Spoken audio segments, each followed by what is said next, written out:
계엄 사태 이후 침묵을 지키던 윤석열 대통령의 추가 대국민 담화 가능성이 제기되고 있습니다. 실제 담화가 이뤄진다면 어떤 메시지가 담길지 이목이 집중되는데요. 한편 야당이 발의한 대통령 탄핵 소추안이 국회 본회의에 보고됐습니다. 여당이 탄핵에 반대한다는 입장을 당론으로 정하면서 표결 전망은 안개 속인데요. 이종근 시사평론가와 관련 내용 짚어보겠습니다. 어서 오세요. 네, 안녕하십니까? 예, 안녕하십니까. 윤석열 대통령이 비상계엄 해제 이후에 이렇다 할 입장을 내놓지 않고 있습니다. 이런 가운데 대국민 담화를 추가로 좀 할 가능성이 제기되고 있는데 진행된다면 어떤 메시지를 기대해 볼 수 있겠습니까? 일단 추가 담화가 왜 이루어졌는가를 돌아보면 예. 어떤 내용이 담길지가 좀 예상이 될 것 같습니다. 어저께 어떤 일이 벌어졌냐면 한덕수 총리 주재로 총리 공간에서 지금 집권 여당의 중진 의원들과 당 지도부, 원내 지도부와 함께 또 대통령실의 비서실장까지 함께하는 그야말로 당정대 중진 의원들까지 포함한 대책 회의가 열렸거든요. 예. 그 이후에 바로 또 대통령실로 모두 다 함께 들어가서 대통령과 면담이 있었습니다. 끝난 시간이 한 6시쯤이었고 그다음에 한 2시간 있다가 바로 11시쯤 담화가 이루어진다, 담화를 한다라는 그런 정보가 이제 돌았죠. 그렇게 연결하다 보면 아마도 이제 대통령실에서 어느 정도의 어떤 설득이 있었지 않았을까. 만약에 한동훈 대표를 포함한 당에서 대통령실에 어떠한 것을 요구했다고 한다면 바로 사과, 그러니까 지난번 비상계엄 선포 해제와 관련돼서 그러니까 국민들에게 불편을 끼치거나 또는 불필요한 어떤 경제 심리에 대한 자극 이런 것들로 인해서 아직까지도 여파가 계속되고 있는 점에 대한 어떤 유감 표명, 그리고 이 점에 대해서 어쨌든 이 비상계엄으로 인해서 여러 가지 발생하는 문제들에 대한 후속 조치들 어떻게 할 것인가에 대한 문제, 이렇게 전체적으로 그런 내용이 담기지 않을까 싶었습니다. 근데 오늘 아침으로 연기되는 듯하다가 지금은 어쨌든 오늘은 하지 않겠다라고 이제 나와서 그 배경은 뭐 그렇다고 해서 지금 또 일부에서는 당에서 지금 탈당과 관련된 발언이 계속되는 데 대한 좀 불편한 심기가 아닌가라는 보는 측면도 있지만 대통령실은 담화에 대해서는 확실하게 의지는 있는 것 같아요. 다만 시기가 언제일지는 조금 더 지켜봐야 될 것 같습니다. 대통령실이 어제 윤 대통령의 계엄 선포에 대해서 첫 해명을 내놨죠. 국정을 정상화하고 회복하기 위한 조치였다고, 또 합법적인 틀 안에서 할 수 있는 모든 행동을 했다, 이렇게 밝혔는데 이거 어떻게 들으셨나요? 일단 대통령실의 입장은 대통령이 비상계엄 선포와 관련돼서 사회적으로 좀 혼란을 주긴 했지만, 그러나 충정, 그러니까 지금 나라가 굉장히 국정 마비 상태이고 또 기타, 그러니까 사법부라든지 또는 행정부의 그러니까 지금 야당이 보여주는 어떤 행태가 그 업무를 마비시킬 정도의 계속되는 그런 상황이기 때문에 그것을 풀기 위한 어떤 방법이었고, 두 번째 비상계엄 자체가 합법적인 틀이었다. 뭐 지금 현재 내란죄와 관련된 수사가 이루어지고 있다라는 부분도 있고 탄핵과 관련된 국회에서의 움직임도 있고 하니까 합법적이다라는 표현으로서 그것이 그런 어떤 굴레에서 좀 더 벗어나려고 했던 것은 이해는 합니다. 하지만 아까도 말씀드렸지만 사회적 혼란을 피할 수 없다면 과연 대통령이 그 판단이 옳았을까 하는 부분은 아마도 국민들한테 계속 해명을 좀 해야 될 것 같습니다. 예, 민주당 등 야 6당 주도로 윤석열 대통령 탄핵 소추안이 국회 본회의에 보고가 됐습니다. 24시간 이후 72시간 이내 표결이 이루어져야 하는데 민주당에서는 모레 표결을 추진하기로 했고 이르면 내일 이루어질 수도 있다는 전망이 나오거든요. 네, 그렇죠. 지금 규정상으로는 24시간과 72시간이니까 내일, 빠르면 내일, 이르면 내일 할 수 있고 또 토요일 자정까지 할 수 있습니다. 자정 시간까지 이제 72시간이. 시간이 지나면 폐기가 됩니다. 네네, 그렇죠. 무조건 토요일까지는 해야 됩니다. 토요일 자정 전까지는 해야 되는데 지금 민주당과 그다음에 개혁신당 인터뷰를 보고 또 민주당 의원들한테 좀 제가 문의를 해봤더니 D-Day를 7일로 잡고 있더라고요. 6일로 잡는 이유는 사실 지금 그 이재명 대표가 재판이 있거든요. 대장동 백현동 위례신도시 그다음에 성남FC 병합 재판이 열리는데 그 불출석 이유를 6일 있을지도 모를 좀 탄핵 표결에 참여해야 된다라고 썼기 때문에 6일을 디데이를 보는 게 아닌가라는 지금 추측도 있습니다. 네. 근데 7일 날 할 게 훨씬 더 지금 그 7일 날로 디데이를 잡고 있다는 네. 의견이 많아서 예. 7일일 거 가능성이 7일이 가능성이 더 많은 것 맞아요. 같아요. 속보로 나온 걸 보면 7일 오후 7시쯤이다 네네, 맞습니다. 이렇게 내용이 나오고 예, 있거든요. 지금 그 대통령 탄핵 소추안은 제적 의원 3분의 2 이상이 찬성을 해야 되잖아요. 네. 그러니까 200명입니다. 그렇기 때문에 여당인 국민의힘의 이탈표 규모에 따라서 이 탄핵안의 운명이 달라질 전망인데 국민의힘은 의원총회에서 부결 방침을 당론으로 정한 상태예요. 네. 이제 한동훈 대표도 탄핵안이 통과되지 않도록 하겠다 이렇게 입장을 밝혔는데 현재 여당 내 상황은 어떻게 보고 계세요? 일단 한동훈 대표가 거듭 탄핵보다는 탈당에 지금 방점을 찍은 발언을 하고 있습니다. 네. 그렇기 때문에 친한계가 공식적으로 조직적으로 움직일 가능성은 좀 적어 보여요. 그런데 지금 비상계엄과 관련돼서 국민의힘 초선 의원들이 좀 충격을 받은 분들이 있는 것 같아요. 네. 모 의원은 지금 그러니까 당론임에도 불구하고 탄핵에 찬성하겠다는 의견을 좀 비춘 보도가 이어집니다. 하지만 그럼에도 불구하고 탄핵까지 간다면 지난번 의총에서도 이 문제를 갖고 굉장히 경론을 벌였던 것 같고요. 예. 중진 의원들이 좀 설득에 나선 것 같아요. 발을 걷어붙이고 지난 2016년도에 탄핵 사태를 빚었을 때 그 이후에 상처를 치유하기 위해서 또 이 당이 분열을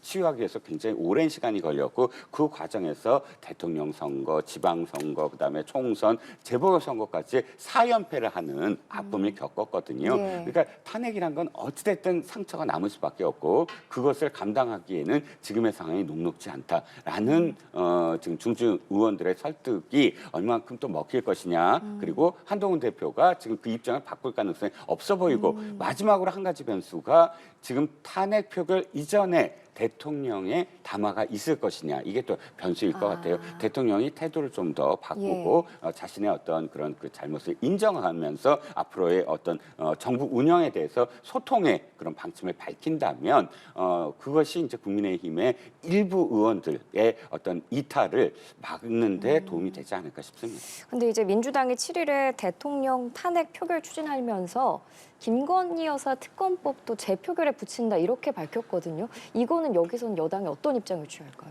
그러게요. 지금 민주당은 지금까지 논란이 벌어졌던 공방이 벌어졌던 모든 법안들 특검법을 포함해서 이번에 한꺼번에 다 밀어붙이겠다라는 그런 전략인 것 같아요. 그만큼 이번 비상계엄이라는 이번 사태가 자신들한테 유리하고 이 사태의 이슈가 식기 전에 사람들로부터 잊혀지기 전에 자신들이 할 수 있는 모든 것들을 다 한번 해보겠다라는 전략이고요. 그렇기 때문에 사실 또 국민의힘이 사안별로 이탈이 가능할까 이것도 좀 지켜봐야 될 것 같은데 특검법과 관련해서는 탄핵과 조금 더 지금 결이 좀 다르죠. 네. 탄핵은 굉장히 많은 어떤 후폭풍이 벌어지겠지만 특검법은 지금 계속 뭐 3번에 걸쳐서 이미 한 번씩 그 제2요구원이 발동이 되고 네. 또 부결을 시키지 않았습니까? 제가 조심스럽게 제 판단에는 탄핵은 찬성할 수 없어도 특검은 대신 이번에 한번 받아들여야 되지 않을까라는 의원들이 4명 지금 이제 104표까지는 지난번 특검에 찬성을 했으니까 4명이 되지 않을까라는 생각도 듭니다. 총 108표 이상이 나올 수 있다 이렇게. 네, 가능성. 그러니까 탄핵을 부결하는 대신이라는 말 그러니까 정무적인 어떤 판단이 좀 가미가 된다면 탄핵 대신 특검 이렇게 판단할 의원들이 일부 있을 것 같아서요. 예, 만약에 국회에서 탄핵 소추안이 통과가 된다면 이제 공은 헌법재판소로 넘어가는데 여기에서 헌법재판관 9명 가운데 3명이 공석인 점이 또 주목을 받고 있습니다. 민주당이 임명 동의안을 30일 본회의에서 처리하겠다고 하거든요. 굉장히 속전속결로 진행하려는 모습이죠. 그렇습니다. 뭐 아까도 말씀드렸지만 속전속결인 이유는 비상계엄과 관련돼서 국민들의 지금 뭐 비판적인 어떤 시각이 가라앉기 전에 계속 해야만 한다. 국민적 지지를 받을 수 있다라는 판단일 것 같고요. 헌재 문제가 조금 앞으로 어떻게 될지 좀 더 지켜봐야 될 것 같습니다. 왜냐하면 일단 6명이 심리는 가능할 것 같아요. 이것과 관련해서 방통위원장의 그런 탄핵과 관련돼서 가처분 신청이 받아들였거든요. 그러니까 효력 정지, 즉 헌법재판소법에 따르면 7명이 심리를 해야 된다. 7명, 그러니까 7명이 심리를 해야 된다는 그 조항을 일단 효력 정지를 시켰어요. 해서 심리는 가능하다고 지금 합니다. 하지만 실제로 결정을 내리는데 6명이 결정을 내린다고 한다면 후에 있을, 그러니까 이게 정당하느냐라는 그런 논란에서 벗어날 수 없거든요. 그렇기 때문에 거꾸로 민주당이 과연 대통령 탄핵을 인용할 그런 의도가 있다면, 의도가 있다면 3명에 대해서, 그러니까 국회가 지금 추천해야 되잖아요. 지금 국민의힘과 공방을 벌이고 있는데 2명을 자신이 하겠다, 1명만 국민의힘이 하라, 이런 어떤 공방이 계속되고 있는데 그 부분을 좀 더 전향적으로 생각을 해서 이게 빨리 인용이 돼야만 예를 들어서 조기 대선을 치러진다, 이런 전략적 판단이 있다면 3명에 대해서 빠르게 그런 구성시킬 가능성도 있어 보입니다. 예.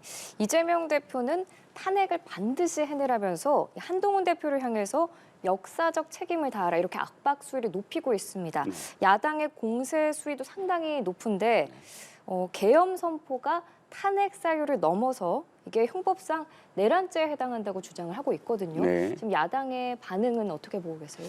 일단 그 부분과 관련해서는 법조계에서도 지금 분분해요. 각 언론들이 법조계의 시각을 담은 보도를 하고 있는데, 일단 탄핵은 사실 소추까지는 뭐 4명이 더 참석을 해서 200명이 구성이 될 가능성이 전혀 없진 않습니다. 하지만 탄핵 소추와 그다음에 헌법재판소가 이것을 어떻게 바라보고 있느냐에, 그러니까 어떻게 받아들일 것이냐, 심리를 어느 방향으로 할 것이냐는 건 좀 별개일 것 같아요. 실질적으로 그 탄핵의 요건이 되려면 이게 내란죄가 성립이 돼야 되는데, 내란죄를 생각을 한다면 어떤 지금 헌정직서를 마비시켜서 자신들이 가져가려는 어떤 정치적 이득이 뚜렷해야 되거든요. 이를테면 지금까지 내란죄라고 이야기하시는 쿠데타, 그런 그 비상계엄의 상황을 보면 군인들이 정권을 찬탈하기 위해서 이제 어떤 합법적인 틀이 아니라 불법적으로 부대를 이동시켜서 비상계엄을 선포한다. 권력을 찬탈할 목적. 그 다음에 하나의 정권이 자신의 어떤 정권을 기존의 어떤 헌법으로는 정권을 연장을 못하니까 그 헌법을 마비시키고 그 계엄을 선포함으로써 새로운 어떤 그러니까 헌법을 통과시킴으로써 자신의 정권을 유지하고 더 연장시킨다. 이런 제가 설명을 드리는 부분은 헌법을 마비시켜서 자신의 정권을 남의 정권을 찬탄한다거나 또는 연장시키려는 뚜렷한 목적이 있잖아요. 그런데 지금 윤 대통령이 그저께 한 비상계엄이 과연 그런 목적이 뚜렷한가에 대해서는 논란이 있을 수 있다는 것이거든요. 그래서 실질적으로 이 내란죄는 아직도 법조계에서 일치된 의견이 없다는 점을 고려한다면 이 부분이 지금 야당이 주장하듯이 뚜렷한 내란죄이고, 그렇기 때문에 탄핵을 바로 인용될 수 있고, 이 부분은 좀 미지수인 것 같습니다. 예. 이런 가운데 윤 대통령이 김용현 국방장관의 사의를 수용했습니다. 그리고 최병혁 주 사우디아라비아 대사를 신임 국방부 장관 후보자로 지명을 했는데, 이번 인사에 대해서는 어떻게 보셨습니까? 일단 김용현 장관의 책임을 뚜렷하게 했다라는 것이고요. 윤 대통령이 지금까지 인사를 하는데 어떤 문제가 불거졌을 때 이렇게 장관을 즉시 사표를 수리한 적이 거의 없거든요. 그렇기 때문에 이 부분은 이 비상계엄과 관련된 지금의 어떤 상황이 상당히 엄중하다라고 대통령이 인지하고 있는 것이고요.